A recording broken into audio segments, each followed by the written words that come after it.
अरे यार साल तुम कना स्कूल वाला खाएगा थाने कना कॉलेज वाला खाएगा भाई जी यार वो एक मुंड बाड़ो ने यार भोजना एक कागजानो यार रे जा यार अजी क्या ले खाई बनाओ यार भाई जी पहले स्कूल वाला खाएगा अब एक कॉलेज वाला खाएगा इनको ये वो काई बोलिया करे वो पैन कार्ड बनानो है यार बिम काई चाहिए यार थे बताओ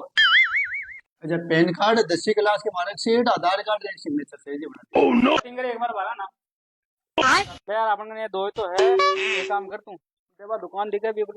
बस सिग्नेचर लिया भाग जा जल्दी आ जी अभी मजा आएगा ना भिड़ो। और अभी तो रुको, क्लाइमैक्स अभी बाकी। यार भैया बस सिग्नेचर तो मिली बनी दो तान से ले रही हूँ 10 रुपया का लगे 10 रुपया का लगे चलो कैसे भाई आता जोड़ी कर आज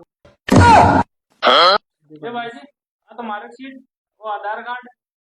मेरे पास सिग्नेचर तो मिल गए हम दो तान से ले लो अरे ताको दिमाग खराब होगी साइन चाहिए साइन है तो शैतान से ले आती है अरे एक फिंगर तनी कियो कोनी ए भाई सिग्नेचर के वे साइन है कठुआ जो यार यार की बीमारी और